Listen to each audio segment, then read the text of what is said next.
Gerardo Caetano es politólogo e historiador uruguayo, profesor de la Universidad de la República, investigador. Está aquí en la Secretaría Ejecutiva de Claxo participando de la reunión del Consejo Directivo del Consejo Latinoamericano de Ciencias Sociales. Gerardo, gracias por la entrevista con Claxo TV. Vos dijiste en algún momento que el fútbol era como parte de la mitología griega para Uruguay. Y sí, Uruguay no es un país épico, por ejemplo, en su política. Su política no es épica. ¿Dónde está la épica uruguaya? Y bueno, yo creo que en buena medida está en el fútbol. No hay en la política uruguaya, por lo menos en el siglo XX, ningún acontecimiento que tenga una carga épica como Maracaná. Y bueno, el fútbol se ha convertido en ese escenario productor de mitos, productor de sabiduría convencional, productor de historias fabuladas con personajes proyectados a la dimensión de héroes, de conflictos cósmicos. Es muy importante el fútbol para los uruguayos, a pesar de que a nivel de los clubes por lo menos cada vez se juega peor. Estamos grabando esta entrevista en marzo del 2014, en junio del 2014, por si alguien lo ve después, empieza el Mundial de Brasil. Y cuando uno habla con amigos brasileños y con periodistas brasileños y comentaristas deportivos, hay un fantasma, que no es la Argentina, no porque la Argentina juegue mal o bien, sino justamente porque tiene que ver con el mito. El fantasma brasileño es el maracanazo. Bueno, los brasileños hablan de eso, no los uruguayos. Sí, los brasileños hablan de eso. Tú sabes como gran temor. Sí, tú sabes que salió inmediatamente que se clasificó Uruguay una publicidad con el fantasma uruguayo, en donde aparecía un fantasma de celeste en algunas ciudades brasileñas. El primero en rechazar esa publicidad fue el capitán del equipo uruguayo, Lugano, a mi juicio con mucha razón, y el técnico uruguayo. Yo creo que justo ahora hay una documental nueva que acaba de estrenarse en marzo del 2014, que se llama Maracaná, que trata un poco de romper eso que le ha hecho tanto daño al Uruguay, que es lo que algunos han llamado la tecla de Maracaná. Esa idea de la utopía retrospectiva, esa idea del pasado de oro. Que es perdóname, que le hizo daño no futbolísticamente, sino en general, como en símbolo. General, futbolísticamente no cabe duda. Los brasileños elaboraron mucho mejor el duelo del que los uruguayos elaboraron el triunfo. Siempre se habla de la elaboración del duelo y del orgullo. Sí. Los uruguayos elaboraron mal el orgullo, porque luego, bueno, pruebas a la vista. Brasil tuvo lo que tuvo y Uruguay tuvo lo que tuvo. Pero uno diría, sí, pero Brasil estaba condenado al triunfo y Uruguay era una rareza. Y en buena medida es cierto. El hecho de que Uruguay compita es un milagro. 3.300.000 habitantes dentro de lo que el fútbol es hoy es un milagro. Y en ese sentido no cabe duda de que Maracaná, antes que nada, es un relato muy positivo. Es positivo siempre y cuando tú lo utilices hacia adelante, y no como factor de nostalgia, que siempre es un tropismo conservador.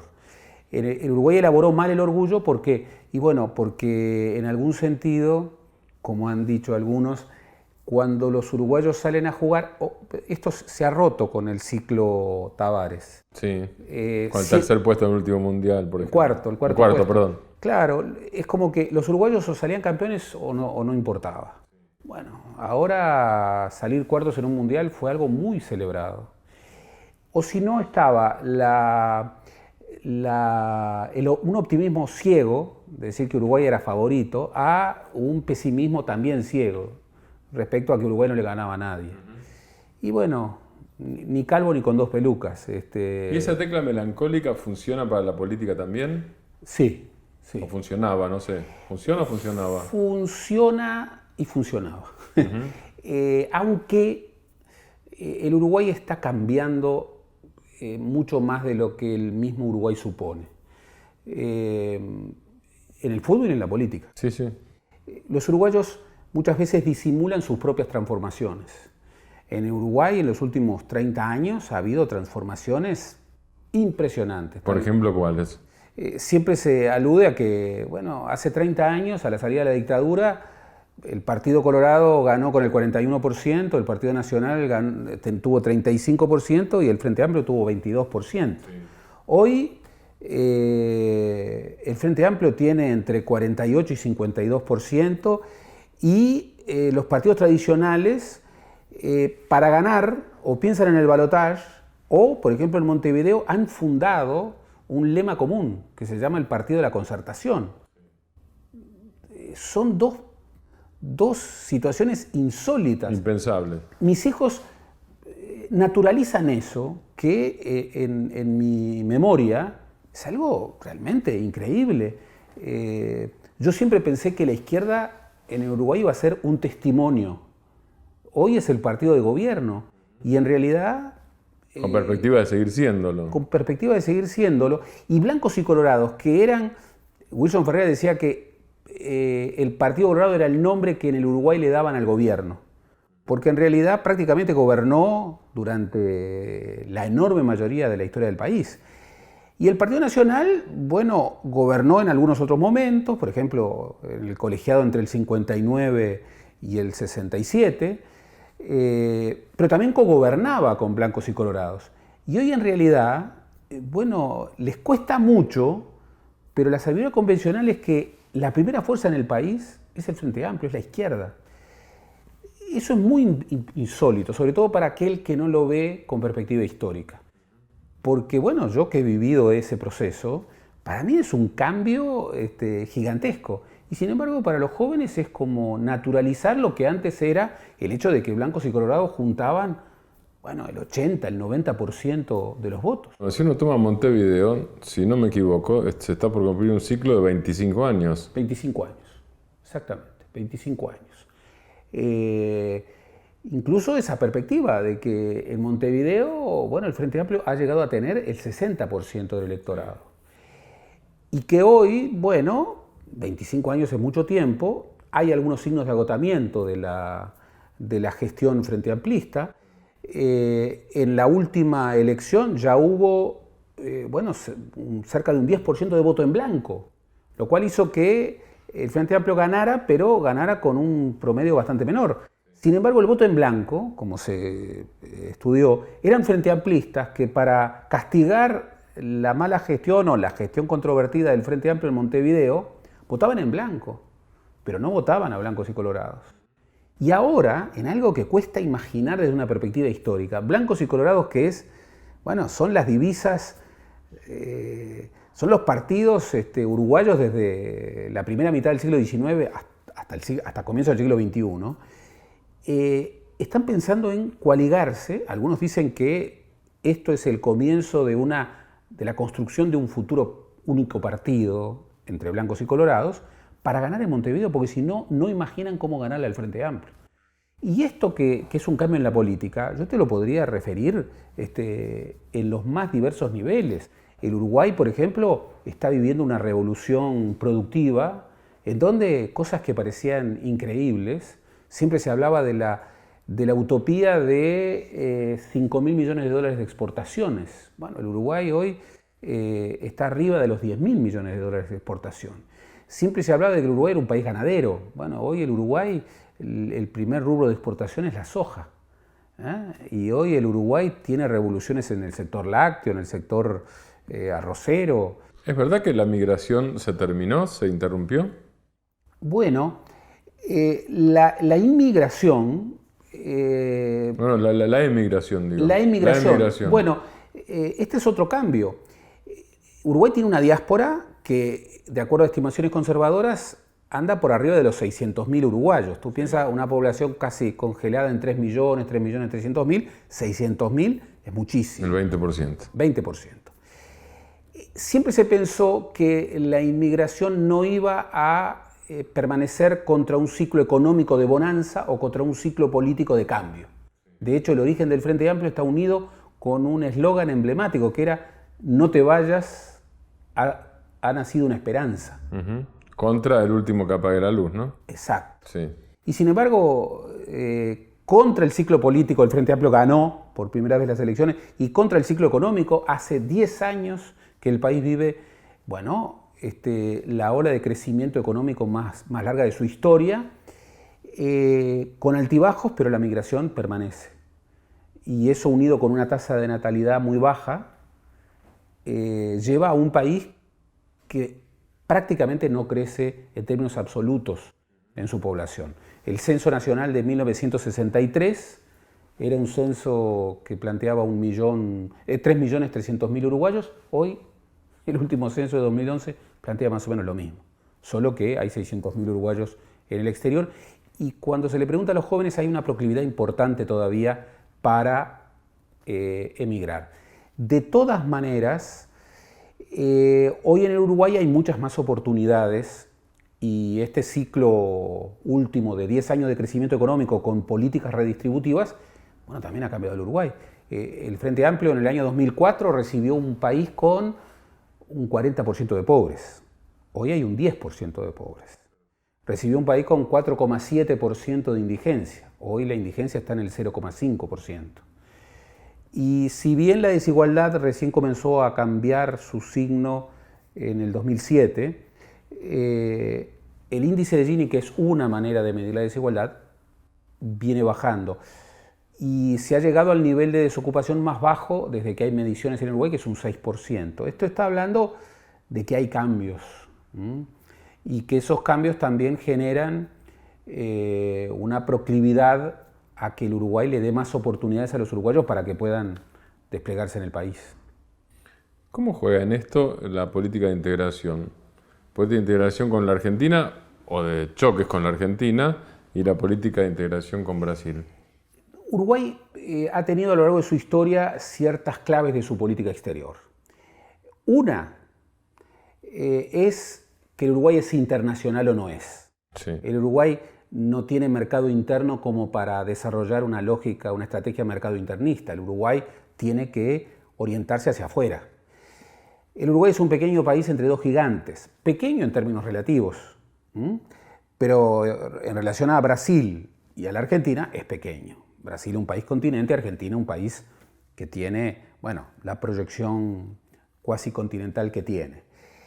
Desde esa perspectiva, Uruguay tradicionalmente siempre desarrolló políticas con la región y no contra la región.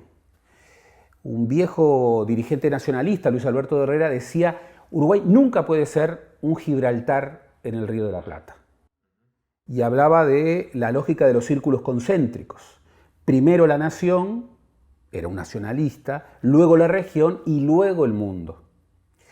Esto ha sido muy debatido y, por ejemplo, durante la dictadura, para contestar dos emblemas del Uruguay tradicional, un ministro económico fundamental, una suerte de Martínez de Hoz, pero del Uruguay, dijo: en Uruguay, para que los pobres sean menos pobres, los ricos tienen que ser más ricos. Eso venía a contestar la máxima vallista de que el Valle de Ordóñez había dicho: el Uruguay tiene que ser un país modelo en donde los pobres sean menos pobres y los ricos menos ricos. Y la segunda era otra lógica que se había establecido en el Uruguay, contraria a esta idea de prefiero tratar con conocidos ricos y lejanos que con hermanos pobres y cercanos. Bueno, no. El Uruguay siempre desarrolló su política exterior con la región y nunca contra la región. Lo que ocurre es que en los últimos años esta inserción internacional yo creo que ha tenido desafíos en algún sentido inéditos. Y en particular el vínculo con la Argentina ha sido inédito. Yo te puedo asegurar, en el 2006 el Uruguay vivió una suerte de tormenta perfecta, porque por primera vez gobernaba la izquierda y se planteaba la posibilidad de que el primer gobierno de la izquierda firmara un tratado de libre comercio, con todas las implicaciones de esto, con los Estados Unidos. Eso implicaba la ruptura del Uruguay con el Mercosur. Después, perdón, después de que unos meses antes Tabaré Vázquez se había unido al resto de Mercosur en el No al ALCA, por En otra el no parte. al ALCA. Incluso Sí. Uruguay en ese momento... Noviembre del 2005, muy poco tiempo Exactamente, antes. presidente pro tempore. Sí. Lo que ocurre es que era la tormenta perfecta, ¿por qué? Y bueno, porque Uruguay tenía las fronteras cortadas con la Argentina en el río Uruguay, vivía una suerte de conflicto inexplicable con la Argentina por el tema de las pasteras, y allí el vínculo entre los presidentes era muy malo. Néstor Kirchner y Tabaré Vázquez nunca tuvieron química, y eso exacerbó mucho una relación que ya venía complicada. Después vino Mujica. Mujica es el presidente más filo-argentino que haya tenido el Uruguay o que podrá tener. Y probablemente que tenga, ¿no? Sí, sí, Esa sí. es mi sensación. El Uruguay no es un país nacionalista. Tiene un único nervio nacionalista que no es el antiargentinismo, sino que es el antiporteñismo. Y se le despliega cuando la Argentina asume posturas que son concebidas, con acierto o no, como avasallantes. Si hay alguien que rompe con esa postura, es José Mujica.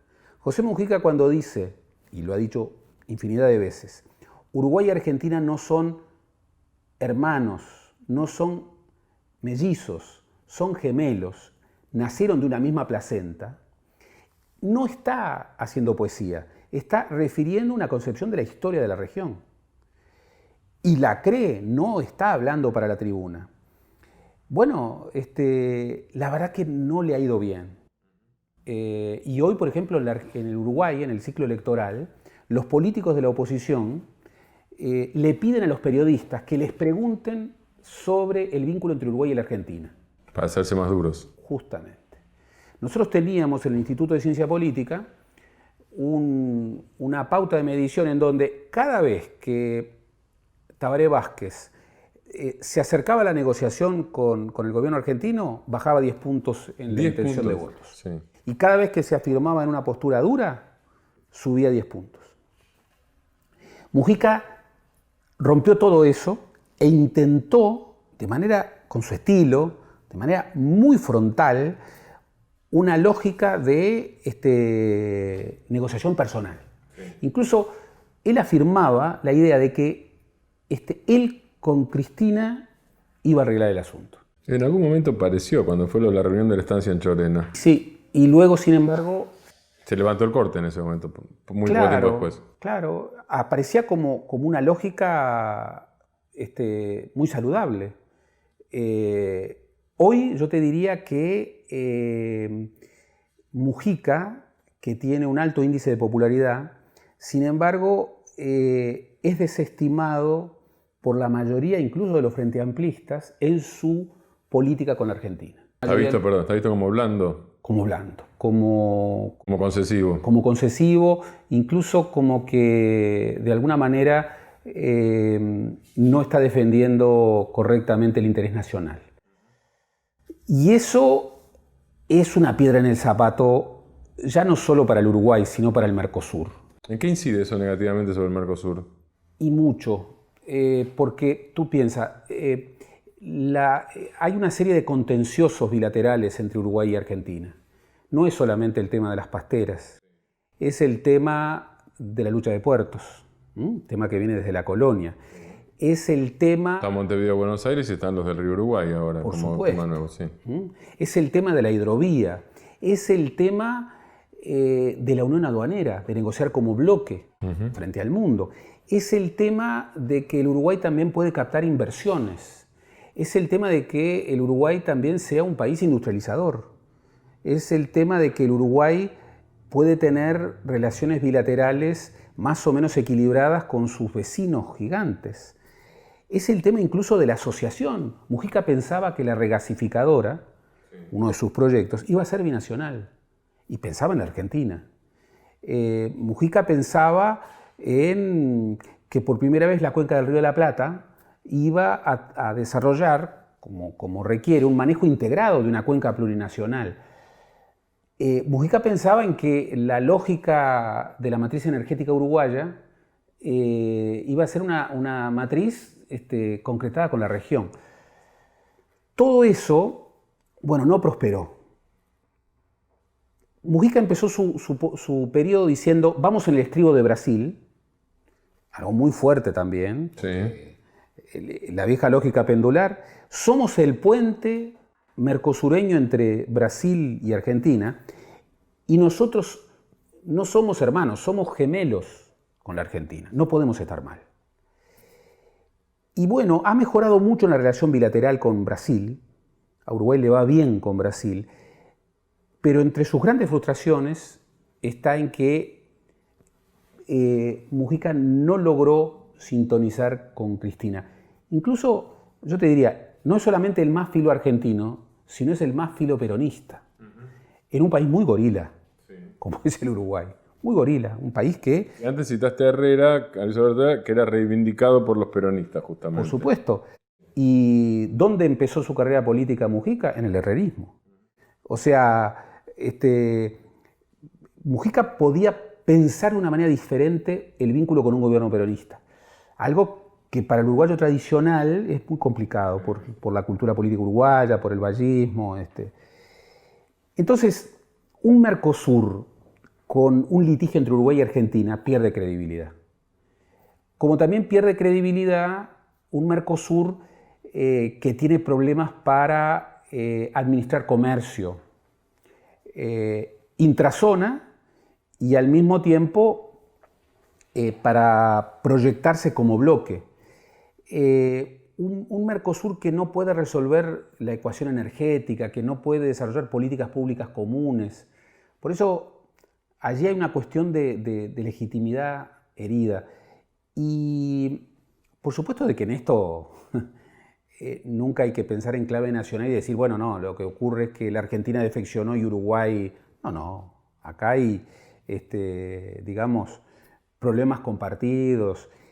Lo que sí uno podría decir es que Mujica, más que ningún otro presidente, es una figura que tiene una mirada muy prointegracionista. Y que en eso que fue una de las claves de identificación de su gobierno no haya tenido éxito, yo creo que es muy significativo y te diría que es peligroso. Cuando decís peligroso, es peligroso para el futuro de la inserción internacional que se plantea Uruguay. Claro, porque... Que diga, bueno, esto no salió. Claro, yo... Probemos otra. Yo en el 2006 estuve absolutamente en contra del TLC. Me acuerdo que salíamos como un testimonio, pensábamos que, bueno, finalmente lo imposible iba a ser posible, era la tormenta perfecta. Sí. Si hubiera habido un referéndum, el Uruguay es un país de democracia directa, ganaba. ¿Ganaba el TLC? Sí, ganaba. El pueblo mayoritariamente lo respaldaba. Entre otras cosas porque la mitad del frente lo respaldaba y toda la oposición sin matices lo respaldaba. Se evitó un TLC con los Estados Unidos que hubiera sido, uno dice, bueno, pero Uruguay no es nada. ¿Por qué Estados Unidos quería un TLC con Uruguay? ¿Por el mercado interno uruguayo? No, por una cuña. Era la cuña.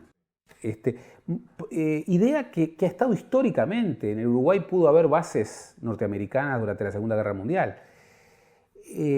Bueno, esa sensibilidad regionalista hoy está en crisis en el Uruguay. Incluso está en crisis en la convicción de la izquierda. Sí. Y hoy te diría que la herencia del conflicto con Argentina es una herencia que deja un legado negativo. Y esto no solamente pasa en Uruguay, pasa también en Paraguay, y pasa también en otros países más pequeños de la región. Y yo sigo convencido de que una de las claves del desarrollo de la región es apostar justamente a que no hay salida en solitario. Y que esto vale incluso para Brasil y la Argentina. Sin embargo, el realismo, el pragmatismo, hoy lleva a decir, bueno, ojo, Brasil tiene balanza comercial favorable con todos los países sudamericanos, a los que le vende lo que no puede venderle a China, a Europa o a Estados Unidos, que es valor, es agregado. Productos con valor agregado. Argentina tiene balanza comercial favorable con todo menos con Brasil. Sí. Y Uruguay tiene balanza comercial desfavorable con Brasil y Argentina, y Paraguay lo mismo. Y Uruguay necesita diversificar su matriz productiva para saltar al desarrollo.